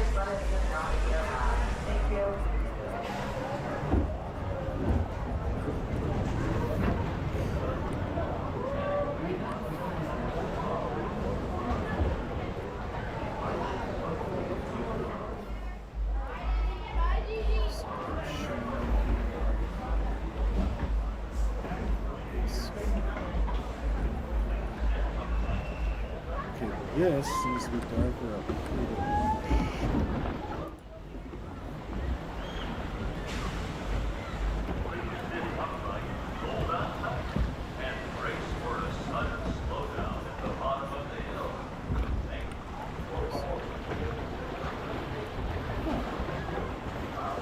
That doesn't look as terrible as I thought.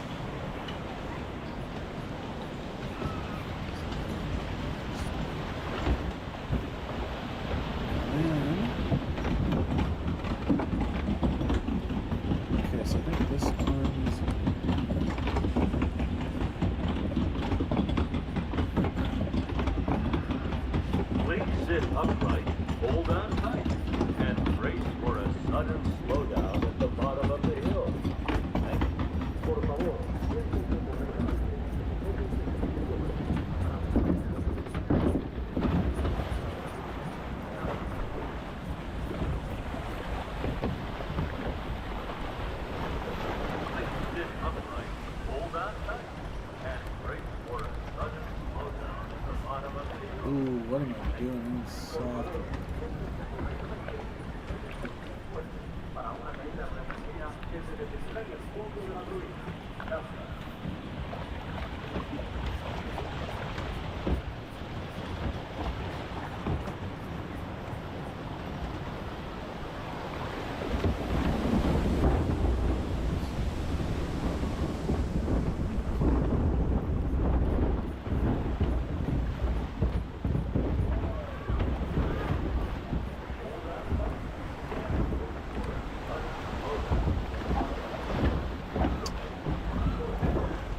This line is a huge issue.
Definitely needs to be light on the edge because that's going to be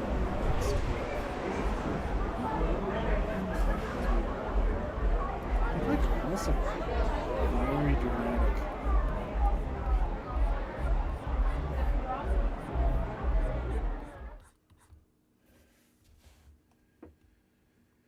Ranking every coaster at Busch Gardens Tampa. Is this Airtime Thrills? Busch Gardens Tampa opened in This is Airtime 1959, starting off as a brewery, but expanding into a theme park to attract the local community.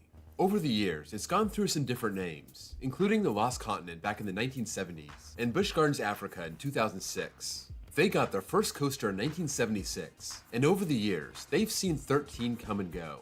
Today, let's take a look at all of them and count them down. These are the coasters of Busch Gardens Tampa, past and present, from worst to best.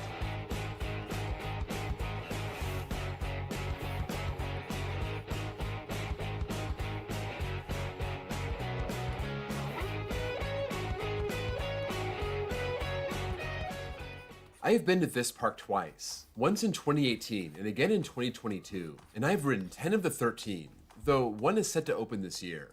For that one, and the others I haven't ridden, I'll have to rely on my experience with clones or similar coasters to rank them. So if you have ridden them and don't agree, let me know what you think in the comments below. Number 13, AirGrover, a Zero Force family coaster, opened in 2010. Busch Gardens' smallest coaster, but it's definitely more of a family coaster than a kid's coaster. It uses a booster wheel to climb about 24 feet, hits a top speed of about 26 miles an hour, and covers about 600 feet of track. You sit in these 8-car trains, led by Grover flying your plane, or your train, and you got a camel in the back. You get to sit in the middle. It's basically an upward helix after the drop, and a downward helix before the brakes. Not a bad kids coaster, but the weakest coaster in the park's history. Number 12, Sand Serpent, a Mack Rides Wild Mouse, opened in 2004, closed in 2023. The only relocated coaster in the park. This opened in 1996 at the other Busch Gardens park in Williamsburg. then known as Izzy in honor of the 1996 Summer Olympics, and then Wild Mouse before it was removed in 2003. It was known as Cheetah Chase until 2011 when Cheetah Hunt opened, so it changed its name to Sand Serpent. This is one of Mach's compact Wild Mouse coasters, not having that big first drop to start, and I always thought this was one of the worst Wild Mice. Last time I rode it in 2022, it was trimmed way too hard and it led to a very slow ride. I think the rides seem worse because of the quality of rides around it, and it always seemed out of place. This closed in 2023 and was torn down. Number 11, Python, an aero looper, opened in 1976, closed in 2006. The park's first coaster was a very basic model, but at the time it was a big deal. This opened just a year after the original Corkscrew at Knott's Berry Farm, the first modern coaster to go upside down. Python was the same model, climbing 72 feet, dropping into a turn around the station, into 2 corkscrews, and turning back to the station. I never rode this one, but I have ridden exact clones, like the original one since it moved to Silverwood, and the one at Michigan's Adventure. One was fine, the other was dreadful, so I'm not sure what to make of this one. Based on its layout, I can't rank it too high. It just misses the top 10. Number 10, Phoenix Rising, a B&M family invert, opening in 2024. This is a tough one. We're kind of in uncharted waters here. There are only 2 B&M family inverts in the world, and they're both in China. This is going to have a straight drop into a big overbank, twist and weave its way back towards the station, ending with a helix before turning to the brakes. We haven't seen much from the park about this project, so check out this No Limits rendering from Nosowski. The full video is in the links below. Looking at this layout, it's very similar to a Vekoma family suspended coaster. From the straight drop and overbank to start to the helix at the end, it's a bit more drawn out in the middle and less compact. But still, it's very similar. If it rides like a Vekoma family suspended coaster, it should be very good. Those are super smooth, they have some force, and they're popular. It may not be a big new flashy ride, but it's a solid addition. Number 9, Scorpion, a Schwarzkopf looper, opened in 1980. There were a bunch of compact Schwarzkopf loopers opening in the 80s, but this one is kind of unique. It's the Silver Arrow model. Only 3 of them were built, and this is the only one that ever operated in the US. This also seems a bit out of place in its park. Definitely built to be portable, as it celebrates its 46th season in 2024. It rises up 60 feet, dropping into its lone inversion, a vertical loop, then stays super low to the ground with twists and turns to finish, going back through its loop, covering just over 1,800 feet of track. On my last ride in 2022, I thought it was running glossy smooth, and it brought some very solid intensity. For an old portable coaster pushing 50, smoothness and intensity is all you can ask for, and this seems to be on solid ground at the park. Number 8, Tigris, a Premier Ride Skyrocket 2, opened in 2019. SeaWorld bought a package of these, Tigris being the last one. Announced for the park the same time they said RMC Gwazi was coming right after. So basically, here's a coaster to hold you over while you wait for the good one. For a holdover, it's a good ride. It has that multi-pass launch, hitting 62 miles an hour, 150 feet tall, that inline twist all the way at the top. And it has those 3-car trains, so when you sit in the back, you get some amazing whip over the vertical drop. It does have comfort collars, and that's too bad. But if you can get past the neck slapping, it's a fun and forceful ride. Number 7, Cobra's Curse, a Mach Ride spinner, opened in 2016. Busch Gardens opened this new family coaster right between Cheetah Hunt and Montu, and on the surface, it's just a spinning family coaster. However, it's a bit more dynamic than that. You start with an elevator lift, going right into a cobra's mouth, dive down 70 feet, hit a max speed of 40 miles an hour, and the ride is split into 3 sections. You start off forward, then you stop on a brake run and the cars turn backward, go through another section, and then you have a lift hill, the train unlocks, and you finish the ride spinning. That can get pretty intense. I rode this by myself in 2023, so the weight load was totally off in the train and it was awesome. How much you spin is going to vary based on weight, so if you can arrange your party to make it uneven on each side, you should do it. Its theming is pretty good. It has 3 distinct sections, it offers a long ride. This is one of the best family coasters out there. Number 6, Gwazi, a GCI dueling wooden coaster, opened in 1999, closed in 2015.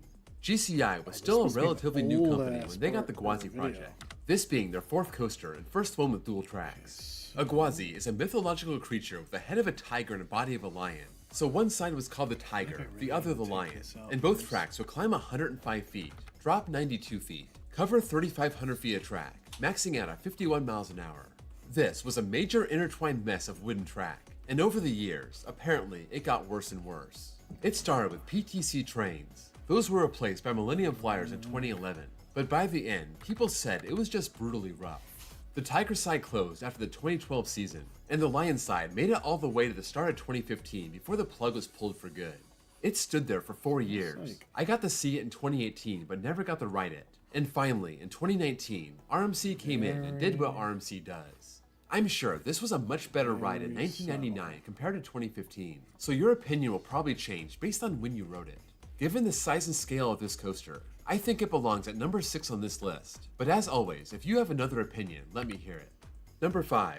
Kumba, a B&M sit-down looper, opened in 1993. This was B&M's first large-scale project, building small stand-ups and inverts up to this point. But Kumba stands 143 feet tall, has a 135-foot twisted drop, hits 60 miles an hour, and flies into a 4,000-foot course with 7 inversions. It's a long, complete ride, and some people might even say it's top 2 in the park. I've never been that impressed with it. I know, a lot of people love how intense it is, but I thought that part was overrated, and it definitely could stand to run smoother. I don't want to seem like I'm trashing it, because the ride is just fine. You have a 114-foot tall loop, a dive loop, a zero-G roll that some people call the Hell Roll. This actually does pack a punch with some good laterals. Then you dive under a bridge and rise up into a Cobra Roll, and after a mid-course brake run, you have interlocking course grooves. This is very picturesque, even if it's not that great to ride through. The rumors of this ride's demise have been circulating for the last 2 years, but so far it's been safe. Still, if you want to ride it, you may want to do it soon. Number 4. SheiKra, a B&M dive coaster, opened in 2005. America's first dive coaster. This is themed to a hawk that dives straight down to grab its prey. That's a great fitting theme for a dive coaster. It stands 200 feet tall, down into a 90-degree drop at 70 miles an hour, turns around with a big immelman, then goes into a mid-course brake run. Then you got another vertical drop, a big turnaround, and a splashdown finale. I really liked this the first time I rode it, but when you compare it to other dive coasters, it does fall short. The first drop is great. It has the old B&M restraints, so you're floating all the way down. You also got the second drop, and that's great also. Aside from that, there's not much to get excited about. B&M definitely gave Griffon an upgrade when they built that for the other Busch Gardens park 2 years later. It spent the first 2 years with a train that had a floor, and those were replaced in 2007 to make it floorless just like the rest of them. I also had some weird rides in 2018 where this was running super rough, but I didn't get any of that in 2022. It's a fun ride, but just don't scrutinize it too much against other dives. Number 3. Cheetah Hunt, an Intamin LSM coaster, opened in 2011. The next American installment of an Intamin Blitz coaster after Maverick, Cheetah Hunt proved to be very different. How a triple launch coaster that goes upside down could be a family coaster? It's hard to believe, but ride Cheetah Hunt and you can understand. It has a mild launch to start, turning up over a footpath and then back under it, hitting its main launch at 60 miles an hour, rising into its wind catcher tower, a 102-foot crow's nest type element that gives you an aerial view of Busch Gardens. Then you dive down 130 feet into a lower-to-the-ground layout off the beaten path, emulating the movements of a cheetah hunting for its prey, rising up into a heartline roll, hitting one more launch in an airtime hill, twisting your way back to the station. It covers over 4,400 feet of track, gives you 87 seconds of prime ride time, and it's a really great coaster that appeals to everyone. You aren't going to see it top any enthusiast top 10 list, but it's a coaster they can enjoy, as well as the general public not looking to get their face ripped off. That's why this always has a huge line. If they could replace the hard over-the-shoulder restraints with soft straps, or better yet, lap bars, this would be so much better, but it's still one of the more unique coaster experiences in the country. Number 2. Montu, a B&M invert, opened in 1996. Themed to the Egyptian god of war, Montu is one of the very early inverted coasters, and it stands as one of their best, at least for me, the best in America. 150 feet tall, 128-foot drop, 60 miles an hour, almost 4,000 feet of track, and 7 inversions. That's typical for a large-scale invert, but Montu is special for its setting. It dives underground, into tunnels, into trenches, that batwing being one of the most intense elements of all time. And after the mid-course brake run, it barely peaks out from the ground level. You have a loop in a trench, rising up and back into a trench, only going above ground to twist into the final corkscrew, then winds back to the station. I've ridden all the inverts in America, and this one stands above the rest. That's impressive because it has some very good competition. After my first trip to Busch Gardens in 2018, this was by far my favorite coaster in the park. It couldn't maintain that, but still remains a solid top 50 coaster. Number 1. Iron Gwazi, an RMC Hyper Hybrid, opened in 2022. When Gwazi closed, we all waited to see what would be done with it. In 2018, we learned that RMC was on the here we job. go. In February 2019, we learned that RMC was going above and beyond the Call of Duty. They didn't need to make it 206 feet tall, about twice as tall as the original Gwazi, but they did. They also gave it a beyond vertical drop, over 4,000 feet of track, and a layout that would blow away just about every other RMC out there.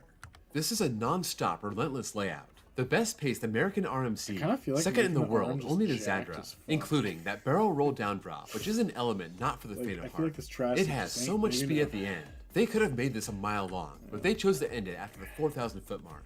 That's not fine, big enough. even though That's it's not as the good thing. as Steel Vengeance. It's the best coaster in the park, the second best coaster in Florida. Velocicoaster has it by one spot. My fourth he said favorite Velocicoaster's RMC, but that better still than lands Iron in my Gwazi. overall Those top 10. fighting Just a warning, when I was there, the operations were terrible. They were taking at least 5 minutes to send out a train, and if you ride it in the morning, you may be wondering Oh, that why was this ride gets awful. all the Okay, hype. It takes a while to warm up, so make sure you get at least one ride in the afternoon. And if you can, try a night ride. Those are insane. That's a wrap on every coaster ever at Busch Gardens what did I Tampa. do? Let me know where you agree or disagree, what you would change around, and if your experiences were different than mine. Before you go, don't forget to drop a like, and if you're new here and love coasters, please give me a sub. I have a playlist with other parks in this series. Also, check out my second channel where I post copyright-free off-ride footage, and my baseball channel if you're also a baseball fan. Thank you all for watching, and I'll see you all next time. Alright, there we go. That's a good shape.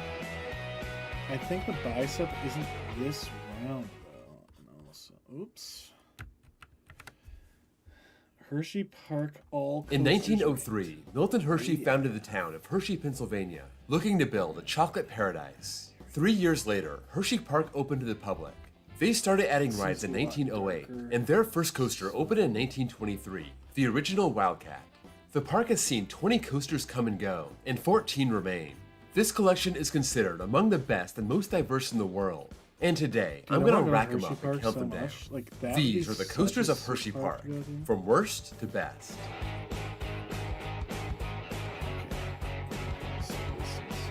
I literally just need to go for the shadow. I keep crunching on it. It's like, dude, just make it dark. It's okay. It's gonna be dark under. Sometimes I rank every coaster in the park's history, but I won't be doing that in this case. Exactly. I made my It's first even trip to darker. Hershey Park in 2018, and I've been back twice. So the only coaster I rode that's gone is the new Wildcat, built by GCI and operating between 1996 and 2022. Because I rode that, I'll rank it up at the end of this video. They also had a BA Shift Kids coaster called Mini Comet. That operated from 1974 to 1978. A pair of Chance Rides toboggans right next There to we each go. Look other. how much Those were better open that from was. 1972 to Shadow there. 1977. Except Their original this Wildcat was built by profiles, PTC good and was a ears. mid-sized wooden coaster, closing down in 1945. More recently, Roller Soaker was their set point water coaster, opening I in could 2002 probably and staying around for a go full even decade, darker. being removed at the end of the 2012 season. They didn't exactly take out their best coasters, so let's run down the coasters that are still there that make this park world famous. There we go. Number Look at 14, that. Look Coco at that Cruiser, shadow. a Zamperla gravity coaster, opened in 2014. After Mini Comet closed in 1978, Hershey Park didn't have a true kids coaster. Oh my God. 36 years later, Zamperla came in I'm and actually installed their doing gravity not coaster, bad with one of this. dozens around You know the what I want, world. though? It I rises gotta- up a lift I gotta chain, get this drops to the on, right, and rises up this. into a I'm gonna helix, call goes it around 360 degrees, and makes a right turn back to the station. This is the one coaster at the park I haven't ridden yet, but I've ridden plenty of its clones. It does nothing for thrill seekers, but like I said, after 36 years of not having a true kids coaster, this fills a big gap in their lineup. Number 13, Wild Mouse, a Mock Rides Wild Mouse, opened in 1999. Like most parks around the turn of the century, Hershey Park was adding coasters on a yearly basis. They weren't always big or original. This is a very standard Mock Wild Mouse, a compact mobile version, 46 feet tall, 28 miles an hour, about 1,200 feet of track. It's the same one they just ripped out of Busch Gardens, Tampa. It's defined by quick hairpin turns and sharp hills. I'd call them airtime hills, but there's no airtime. That being said, my last ride came this past summer, and it was very fast-paced. The trim brakes weren't doing much, and it was a lot of fun. Number 12, Trailblazer, an Aero Mine Train, opened in 1974. The oldest steel coaster in the park, this was part of the mine train craze of the 70s. A lot of parks got their start in the 70s and used this as their first coaster. But even though Hershey Park had been established for 7 decades, they still jumped at the chance to get themselves an Aero Mine Train. Some of these were built for their terrain. This one has some terrain elements, especially after the first drop, staying close to the ground, and then it falls into a double helix, this is just twisting around and back to the mush. station. It's kind of a short ride. It doesn't have a great setting. It doesn't really have a moment where the ride gets crazy. It's just a family mine train and not one of my favorites. Number 11, Super Duper Looper, a Schwarzkopf looper, opened in 1977. One of the very early looping coasters. This is often called the Revolution of the East. Magic Mountain's Revolution opened the year prior, 1976. The first coaster with a vertical loop. And by 1977, there are a bunch of them out there. This one stands out for also being a Schwarzkopf, for having a complete circuit and a long ride time, and it serves as a lot of people's first looping coaster. Like Revolution, it's also not very intense. Unlike Revolution, its loop is right after the first drop, going down 75 feet and flying into this 57-foot loop, darting around the hillside, going by Great Bear, Comet, and Skyrush, even going back through its loop, covering 2,600 feet of track. It's a perfect coaster for a kid to try their first inversion. As a thrill seeker, it leaves a lot to be desired, and I leave it outside the top 10. Number 10, Jolly Rancher Remix, a Vekoma boomerang, opened in 1991. This opened as Sidewinder, and it was your standard boomerang. 116 feet tall, 935 feet of track, 3 inversions, forward and backward, a cobra roll and a loop. And for about 15 years between the mid-80s and 2000, these were popping up everywhere. In 2011, this got an upgrade, receiving a new train that has vest restraints, eliminating any possible headbanging. This is how I wrote it, and I thought it was one of the more enjoyable boomerangs. Then, in 2022, it got a complete overhaul. It got an appropriate candy theme, Jolly Rancher Remix, adding lights and music in the station, also a tunnel after the loop. This time, it also got another upgraded train from Vekoma. I missed out riding this in 2023, but aside from the glitz and glamour, I imagine the ride experience isn't much different from before. It may be a top shelf boomerang, but it's still a boomerang. Number 9, Laugh Track, a Maurer spinner, opened in 2015. Speaking of clones, this is a very standard Maurer spinner. The same one as Undertow at the Santa Cruz Beach Boardwalk, Spider at Lagoon, Steel Dragon at Waldemere, and Phoenix at Adventureland.